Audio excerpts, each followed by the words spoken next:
कैसे देखो, पढ़ चाहे जितना भी लो ना दोस्त, अगर तुमने मॉक टेस्ट के ऊपर में बढ़िया पकड़ नहीं बनाया तो तुम्हारा कोई फायदा नहीं होगा। तुमने काफी सारे टॉपर्स के वीडियो देखे होंगे जहां पर तुमने सुना होगा कि मॉक टेस्ट लगाओ, मॉक टेस्ट लगाओ, मॉक टेस्ट लगाओ, लेकिन वो मॉक टेस्ट लगाने का तरीका क्या है। अगर मानो कि मैं एक एस्पिरेंट हूँ नॉर्मल सा मेरे भाई यहाँ पर, और मैं मैथ्स को मान लीजिए कि यहाँ पर 1 घंटे पढ़ रहा हूँ, तो अगर मैं मैथ्स को 1 घंटे पढ़ रहा हूँ तो ज्यादा से ज्यादा कितने क्वेश्चन लगाऊंगा, 20 क्वेश्चन लगाऊंगा या 30 क्वेश्चन लगाऊंगा हाथ से हाथ। या अगर मानो मैं इंग्लिश पढ़ रहा हूँ तो लगभग इतना ही क्वेश्चन हो गया। जीएस अगर पढ़ रहा हूँ तो 30, 40, 50 या इतने क्वेश्चन लगा सकते हैं। ठीक है, उसमें भी थोड़ा सा अपना पूरा फुल्ली अटेंटिव आप नहीं रहते हैं, आप अपने ब्रेन का जो है पूरा यूज नहीं कर पाते हैं, वहाँ पे अपने नॉलेज का पूरा यूज नहीं कर पाते हैं, थोड़ा सा हल्का हल्का लेकर के आप इतना बना रहे होते हैं, मतलब एक एग्रेशन नहीं होता है क्वेश्चन को सॉल्व करते वक्त में। ठीक है, लेकिन वही बात जब हम मॉक टेस्ट को लेकर के आ रहे होते हैं, और जब आप मॉक मेरे भाई संडे के दिन देते हो, तो मॉक जब आप 1 घंटे का पेपर दोस्त जब देते हो ना, तो यहाँ पर इस 1 घंटे के पेपर में कहानी क्या होती है कि न सिर्फ आप मैथ पढ़ते हो, न सिर्फ आप इंग्लिश पढ़ते हो, न सिर्फ आप रीजनिंग पढ़ते हो, न सिर्फ जीएस पढ़ते हो, बल्कि आपको मेरे भाई सारे के सारे सब्जेक्ट जो है वो एक बार गो थ्रू होने का मौका मिलता है।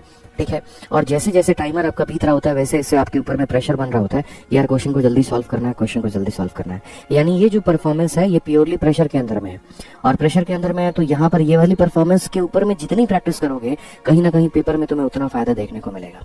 तो एक एस्पिरेंट का अगर 50, 60, 70% तक सिलेबस अगर कंप्लीट हो जाता है तो उसको मॉक टेस्ट देना शुरू कर देना चाहिए। ठीक है, तो 2 बातों के ऊपर में हम चर्चा करेंगे। पहली बात की मॉक टेस्ट कब देना है, दूसरी बात मॉक टेस्ट कैसे देना है, और तीसरी बात बाद में उसको एनालाइज कैसे करना है। 3 से 4 मिनट का वक्त लेंगे आपसे और आपकी सारी बातें क्लियर करेंगे। पहली बात मेरे भाई यहाँ पर मॉक टेस्ट कब देना है ये हम आपको बताते हैं। मॉक टेस्ट मेरे भाई यहाँ पर जो है जब आपका 50 से 60% सिलेबस हो जाता है तब आप मेरे भाई यहाँ पर संडे के दिन, तब आप यहाँ पर हर संडे को सिर्फ एक मॉक टेस्ट लगाओ, सिर्फ एक, बस बात खत्म यहाँ पे। और आपका अगर सिलेबस मान लीजिए 70% तक आपका सिलेबस पहुंच जाता है, ठीक है, अपने हिसाब से, तो फिर आप यहाँ पर जो है लगभग मेरे भाई हफ्ते में 3 दे सकते हो, 3 मेरे भाई यहाँ पर per week, 3 mock per week दे सकते हो अगर आप यहाँ पे। ठीक है, यहाँ पर 3 मॉक पर वीक आप कर सकते हो। और अगर आपका मेरे भाई यहाँ पर मान लीजिए कि पूरा सिलेबस अगर आपका 100% हो गया, हालांकि 100% सिलेबस कभी भी किसी का भी नहीं होता है, सबकी नजरों में सिलेबस थोड़ा बहुत बाकी रहता है, तो आप यहाँ पर डेली एक मॉक टेस्ट मेरे भाई दे सकते हो, इसमें कोई की बात नहीं है। ये आपका मेरे भाई पहली बात तो तरीका होना चाहिए कि सर अगर मेरा इतना हो गया तो मैं ऐसे दूंगा, 70% हो गया तो हफ्ते में 3 मॉक टेस्ट देंगे, और पूरा हो गया तो लगभग डेली एक मॉक टेस्ट देंगे ही देंगे। ठीक है, अब यहाँ पर उसके बाद में मॉक टेस्ट देंगे, क्यों देंगे मेरे भाई यहाँ पर, उसके फायदे क्या है, व्हाट आर द बेनिफिट्स यहाँ पे। अगर हम बात करें फायदे को लेकर के, तो देखो सबसे पहली बात, जब यहाँ पर तुम मॉक टेस्ट देते हो तो जैसे मानो अगर तुम डेली मॉक टेस्ट दे रहे हो या फिर ऑल्टरनेट तरीके से दे रहे हो, तो पहली बात यहाँ पर आप ट्रैक के ऊपर में रहते हैं, आप ट्रैक से ज्यादा बाहर नहीं भटकते हैं। आपको ये पता है यहाँ पर कि ये मेरा सिलेबस है, मुझे इतना पढ़ना है। जब आप मॉक टेस्ट देते हो आपको दिखता है यहाँ पर चोल साम्राज्य से क्वेश्चन आए हैं, मुगल से ऊपर क्वेश्चन आया है, दिल्ली सल्तनत के ऊपर में क्वेश्चन आया है, तो आपके मन में बात बात ये हिंडर होते रहता है कि यार मुझे ये पढ़ना है। जब आप मॉक टेस्ट में कोई ऐसी वोकैबुलरी देखते हैं जो आपको लगता है अरे यार कल ही किताब में इसको देखी थी लेकिन मैंने छोड़ दिया था, स्किप कर दिया था कि ये तो उतना इंपॉर्टेंट नहीं है, ठीक है, लेकिन अभी मैंने देखा ये क्वेश्चन आया, यानी पेपर में आ सकता है, और आ सकता है तो यानी ये मेरे लिए पढ़ना बहुत जरूरी है, तो ये आपको कहीं ना कहीं ट्रैक में रखने में काफी मदद करता है। आपको दिख रहा होता है कि आपका कोऑर्डिनेट ज्योमेट्री का क्वेश्चन गलत है, आपको दिख रहा होता है मेरे भाई यहाँ पर आपका प्रिज्म पिरामिड का फॉर्मूला आपको नहीं याद है, ठीक है, तो ये एकदम आपको ट्रैक पर रखेगा। साथ के साथ मेरे भाई जो बोलते हैं ना कि हमें हमारी औकात बताते रहेगा, हमें हमारा नॉलेज बताते रहेगा, हमें हमारी जानकारी बताते रहेगा, और बार बार ये बताते रहेगा यहाँ पर कि बेटा तुमको कितनी मेहनत करनी है और अभी कितना तुम्हारा सिलेबस बाकी है और इसके ऊपर में कितना फोकस करना है। तो ये पूरा एक ट्रैकिंग सिस्टम है आपका जो आपको ट्रैक करके आपका रिपोर्ट आपको देते रहता है। दूसरी बात यहाँ पर अगर आपको अपनी कमियां पता करनी है तो मॉक टेस्ट आप दे दीजिए, आपको मेरे भाई आपके वीक और आपको स्ट्रॉन्ग पॉइंट्स आपके पता चल जाएंगे, और अगर आपके वीक और स्ट्रॉन्ग पॉइंट्स आपको पता चल जाएंगे ना तो उसके ऊपर में आप बेहतर काम कर पाओगे। अगर आप मॉक टेस्ट कभी नहीं दोगे तो पता ही नहीं चलेगा कि कैलकुलेटिव क्वेश्चंस को आप टैकल कैसे करते हो, फिर पता चले कि अच्छा ठीक है ये तो बन जाता है, बट रियल मतलब परफॉर्मेंस तो तब है ना जब प्रेशर आपको दिया जाए, और जब प्रेशर में जब ये सारे क्वेश्चन आपके सामने आ रहे होते हैं, जब वहां पर नहीं बनता है तो महसूस होता है आज अगर मेरी ये स्थिति है तो पेपर में मेरी स्थिति क्या होगी। इस बात की कल्पना करके आप उसके ऊपर में काम करना शुरू करते हैं और तब जाकर के आपके अंदर धीरे धीरे निखार आने लगता है। ठीक है, तो ये बहुत बेनिफिट्स होता है मॉक टेस्ट के यहाँ पे, तो उसको देना जरूरी है। अभी आप लोगों की जो स्थिति है उसके हिसाब से मुझे लगता है संडे के दिन एक मॉक टेस्ट दो। इसमें भी लोग मेरे से पूछेंगे सर किसका मॉक टेस्ट देना चाहिए। देखो बहुत सारी कंपनीज है, सब अपने जगह पर बेहतर करती है।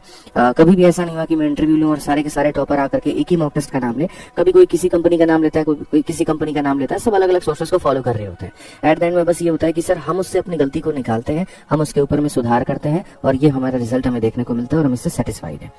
ठीक है, शुरू में आपका स्कोर थोड़ा सा जो है स्टक भी होगा, एक सैचुरेशन पॉइंट भी आएगा जहां पर 120 से 140 के बीच में आपका स्कोर जाकर के रुक जाएगा, आप बहुत मेहनत करोगे, स्कोर नहीं बढ़ेगा। तो यहाँ वो वक्त होगा कि वापस से जाकर के अपने लेफ्ट टॉपिक्स को कंप्लीट करिए जो छूट रखा है, जिनमें आपसे गलतियां हो रही हैं, फिर देखना एकदम से रैंडम से बहुत तेजी में आपका स्कोर भागेगा।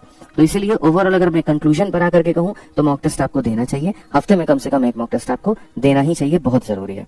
और दूसरी बात, मॉक टेस्ट देना जितना जरूरी है उससे कई गुना ज्यादा उसकी एनालिसिस करनी जरूरी है। अब एनालिसिस कैसे करें, ये यहाँ पर सबसे बड़ा सवाल होता है। लोग ये पूछते हैं सर एनालिसिस कैसे करें। बहुत सिंपल है मेरे भाई, यहाँ पर 3 बातों के ऊपर में फोकस करो। सबसे पहला यहाँ पर ये फोकस करो, जो तुम्हारे गलत क्वेश्चन हुए यहाँ पर वो कितने हैं और कौन कौन से हैं। जो तुम्हारे रॉन्ग क्वेश्चन हैं उनमें ये देखो कि क्या जो सवाल तुमने गलती की है, क्या अधूरी जानकारी की वजह से गलती की है, क्या वो सिली मिस्टेक्स की वजह से हुए हैं, या वो कैलकुलेशन मिस्टेक्स के हुए हैं। जिस तरीके से अगर मानो तुम्हें वो चैप्टर कभी पढ़ा ही नहीं और इसी वजह से तुम्हें वो क्वेश्चन रॉन्ग करना पड़ा या स्किप करना पड़ा, तो मेरे भाई उसको इमीडिएट तत्काल प्रभाव में उसी समय पर उस टॉपिक को कंप्लीट करने का ठान दो। एक डायरी में लिख दो, आज के मॉक टेस्ट में रीजनिंग के ये 2 चैप्टर, इसके ये चैप्टर, इसके ये चैप्टर में मेरे से गलतियां हुई हैं और अगले 1 हफ्ते के अंदर में मुझे ये सारा का सारा कंप्लीट करना है। यूट्यूब के जितने टीचर मिल जाए उस टॉपिक के डायरेक्शन अगर तुम्हारा गलत हुआ, सबसे डायरेक्शन पढ़ डालो कि आज गलत हुआ है लेकिन जीवन में दोबारा गलती नहीं करूंगा।